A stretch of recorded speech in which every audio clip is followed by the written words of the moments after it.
చెప్పండి బైబిల్లో, చెప్పండి తల్లులు. అక్క వాళ్ళు చెప్పాలి. అక్క చెప్తుంది మరియమ్మ కూర్చుంది. ఎక్కడ కూర్చుంది? ఆ రోజు టీవీ లేదు కాబట్టి టీవీ ముందు కూర్చోలేదు, మాకు అన్నీ ఉన్నాయి కాబట్టి వాటి మీద కూర్చున్నామంటారా? ఎక్కడ కూర్చుంది? లూకాసు వార్త చూడండి. లూకాసు వార్త 10వ అధ్యాయము 39వ వచనం.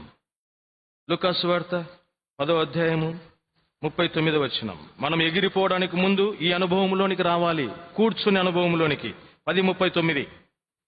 ఆమెకు మరియా అను సహోదరి ఉండెను. ఈమె యేసు పాదముల యొద్ద కూర్చుండి ఏం చేస్తుంది? అది కూర్చుని అనుభవం ఏంటంటే ఆయన బోధ, ఆయన స్వరము వినే అనుభవం.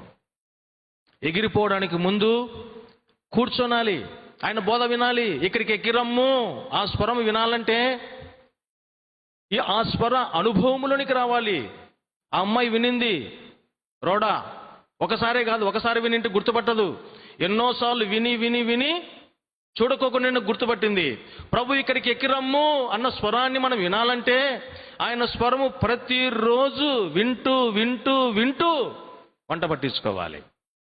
ఇప్పుడు మనకు ఫోన్ చేశారండి, ప్రతిరోజు 1 గంట మాట్లాడుతున్నారు. ఫోన్ వచ్చిన వెంటనే హలో అంటే గుర్తుపడతాం, ఫోన్ నెంబర్ వచ్చేస్తుంది, ఫీడ్ చేసుకుంటాం, పేరు కూడా వచ్చేస్తుంది. వేరే ఫోన్ నుండి, కొత్త ఫోన్ నుండి ఆ వ్యక్తి ఆ రోజు ఫోన్ చేశాడు, హలో అన్నారు అంటానే నేను గుర్తుపట్టలేను అనుకున్నావా, కొత్త ఫోన్తో చేస్తే అని అంటాం. ఎందుకు? ప్రతిరోజు మాట్లాడుకుంటున్నాం. కొత్త ఫోన్తో చేసినా కూడా ఆ స్వరాన్ని మనము గుర్తుపట్టగలుగుతాం. ప్రతిరోజు మరియవలే ఆయన పాదముల యొద్ద కూర్చొని ఆయన మాట వినే అనుభవము, ఆయన స్వరము విని విని విని